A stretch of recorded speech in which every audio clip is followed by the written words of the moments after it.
शेर की एक दिन की जिंदगी गीदड़ की 100 साल की जिंदगी से बहुत बेहतर है। ये मशहूर इक़्तिबास मैसूर के सुल्तान हैदर अली के बेटे टीपू सुल्तान ने तब बोला जब वो मौत की दहलीज पे थे।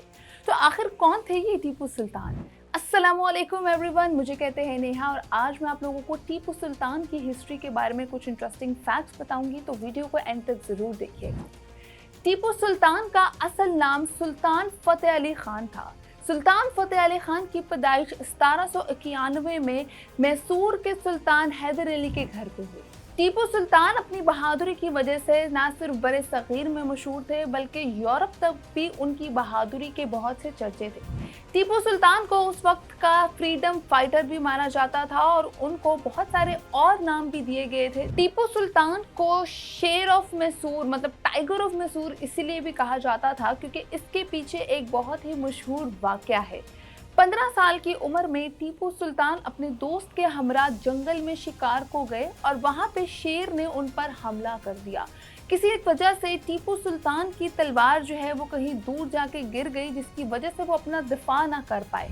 मगर टीपू सुल्तान की बहादुरी पूरे बड़े सगीर में मशहूर थी और वो वाकई इतने बहादुर थे कि उन्होंने शेर को ढेर कर दिया बगैर तलवार के और अपने दोस्त का दिफा किया और वापस अपने घर को लौट गए, जिसकी वजह से वहां के लोगों ने टीपू सुल्तान को टाइगर ऑफ मैसूर यानी कि मैसूर का शेर भी कहना शुरू कर दिया। टीपू सुल्तान अपनी तलवार की वजह से भी मशहूर थे। अगर बात करें उनकी तलवार की, टीपू सुल्तान की तलवार का वजन जो है वो 7 किलो और 700 ग्राम था। मतलब बहुत ही भारी तलवार थी उनकी, जिसके ऊपर एक शेर भी बना हुआ था। और अगर हम बात करें कि टीपू सुल्तान को सल्तनत कब मिली, 32 साल की उम्र में टीपू सुल्तान के वालिद दुनिया से चल बसे और उसके बाद तमाम तर सल्तनत की जिम्मेदारी टीपू सुल्तान यानी कि सुल्तान फतेह अली खान के हाथ में आ गई। ये सल्तनत को हैंडल करना कोई फूलों का ताज पहनने जैसा नहीं था बल्कि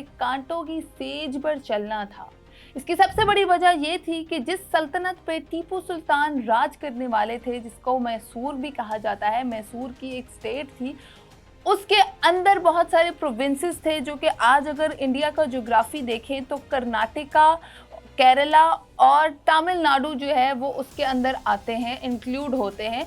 मगर उस वक्त में इन तीनों प्रोविंसेस के बहुत बड़े बड़े दुश्मन मौजूद थे, जिसकी वजह से टीपू सुल्तान की सल्तनत को उनसे भी उलझना था। टीपू सुल्तान की सल्तनत के होते हुए कुछ अंग्रेज़ों ने 1780 की दिहाई में आकर मैसूर पर कब्जा करना शुरू कर दिया। अंग्रेजों की तादाद उस वक्त बहुत कम थी, मगर रफ्ता रफ्ता हुआ कुछ यूं। टीपू सुल्तान की सल्तनत के दौरान ही 1790 में कुछ अंग्रेजों ने आकर टीपू सुल्तान की टेरिटरी पर कब्जा करना शुरू कर दिया था। मगर हुआ कुछ यूं कि उस वक्त अंग्रेजों की तादाद इतनी ज़्यादा नहीं थी, मगर वक्त के गुजरते साथ ही कुछ 14 फरवरी 1799 के करीब जनरल जॉर्ज हैरेट के 21,000 सोल्जर्स ने वेलोर से मैसूर की तरफ अपना सफ़र तय करना शुरू कर दिया और 21,000 की जो उनकी फौज थी उन्होंने मैसूर पर रफ्ता रफ्ता आकर कब्जा करना शुरू कर दिया था। उन 21,000 फौजियों के अलावा 20 मार्च को 16,000 मज़ीद और फौजें आईं, जिनमें से 6,000 जनरल स्टुअर्ट के सोल्जर्स भी मौजूद थे। उन्होंने आकर यकजा होकर टीपू सुल्तान के किले पर हमला करना शुरू कर दिया। शुरुआती दिनों में उन्होंने गोलाबारी बरसाई, जिसकी वजह से एक बहुत बड़ा सुराख हो गया, जिसकी मदद से जनरल स्टुअर्ट ने अपने सिपाहियों को किले के अंदर भेजना शुरू कर दिया। अगर शिकस्त की बात की जाए तो टीपू सुल्तान की शिकस्त की वजह सिर्फ और सिर्फ अंग्रेज़ों का हमला करना नहीं था।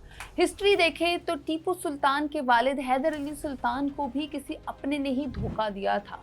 1760 में टीपू सुल्तान के वालिद हैदर अली को गद्दार कहलाकर उनको सल्तनत से हटा दिया गया था। तब टीपू सुल्तान की उम्र सिर्फ और सिर्फ 10 साल थी। 10 साल की उम्र में टीपू सुल्तान को और उनके भाई के हमरा कैद कर दिया गया, जब उनके भाई की उम्र सिर्फ और सिर्फ 5 साल थी। दोपहर का वक्त था और कहीं से खिड़की को तोड़ने की आवाज़ आ रही थी। वो खिड़की कोई और नहीं बल्कि 10 साल के टीपू सुल्तान तोड़ रहे थे, जबकि उनके छोटे भाई उनको गौर से देख रहे थे कि ये क्या कर रहे हैं, और उन्होंने 10 साल की उम्र में लोहे की सलाखों वाली खिड़की को तोड़ा और अपने भाई के हमरा वहां उस कैद से निकलकर बाहर आ गए। उस वक्त भी उनके वालिद के कुछ जानशीन मौजूद थे जिन्होंने उन दोनों बच्चों की मदद की और उनको अपने वालिद से मिलवा दिया गया। और चंद अरसे बाद जब उनके ऊपर से गद्दारी का टैग हटा तो फिर वापस से हैदर अली सुल्तान को उनकी सल्तनत वापस मिल गई। हुआ कुछ यूं ही था टीपू सुल्तान के साथ भी कि उनको अपने ही किसी मुसलमान ने धोखा दिया था, जिसकी वजह से उनको शिकस्त हासिल हुई और मौत ने उनका दामन पकड़ लिया। मगर उनकी यही रिवायत इस बात से मशहूर है कि शेर की एक दिन की जिंदगी गीदड़ की 100 साल की जिंदगी से बेहतर है। इसका यही मतलब है कि डर डर के जीने से बेहतर है कि मैं सामने से वार करूं और मौत को जो है वो तस्लीम करूं। जब किले में सुराख हुआ और अंग्रेजों के फौजियों ने अंदर दाखिल होना शुरू कर दिया, तब दोपहर का वक्त था और टीपू सुल्तान खाना खा रहे थे, और जैसे ही उनको पता चला कि अंग्रेजों ने अंदर आना शुरू कर दिया है और उनकी भारी भरकम फौज जो है वो अब नहीं टलेगी और उनकी मौत वाकया ही वाकया है, तो उन्होंने तब कलमा पढ़ा और उन्हें मालूम हो गया था कि आज उनका आखिरी दिन है। और अंग्रेजों ने तब ये बोला था कि आज बड़े सगीर को हमसे कोई नहीं छीन सकता। अब मुसलमानों का राज जो है वो बड़े सगीर से ख़त्म हो जाएगा, क्योंकि टीपू सुल्तान वो वाहिद ऐसी सोर्स थे जिनकी होते हुए बड़े सगीर पर कोई भी कब्जा नहीं कर सकता था। टीपू सुल्तान को आज भी इंडिया का फ्रीडम फाइटर माना जाता है और वो मुसलमानों के लिए वैसे भी बहुत स्टैंड लेते थे। टीपू सुल्तान के न सिर्फ अंग्रेज दुश्मन थे बल्कि टीपू सुल्तान की दुश्मनी इंडिया के मराठाओं से भी थी। उस वक्त पे मराठाओं की जो सल्तनत है वो भी बहुत स्ट्रॉन्ग थी और उनकी पूरी कोशिश थी कि मुसलमानों की सल्तनत को ख़त्म कर दिया जाए। मराठाओं की जो सल्तनत है वो टीपू सुल्तान के वालिद के दौर से चलती आ रही थी। उस वक्त जो है वो टीपू सुल्तान के वालिद ने मुआहदा किया था कि वो मराठाओं के साथ समझौता कर लेंगे, मगर टीपू सुल्तान इस चीज़ के भी सख्त खिलाफ थे। उनका मानना ये था कि जो चीज़ अंग्रेज़ों का साथ दे, जो लोग अंग्रेज़ों के साथ रहकर आगे जाके ग़ुलामी का बायस बने, उनका साथ देना बेवकूफ़ी है।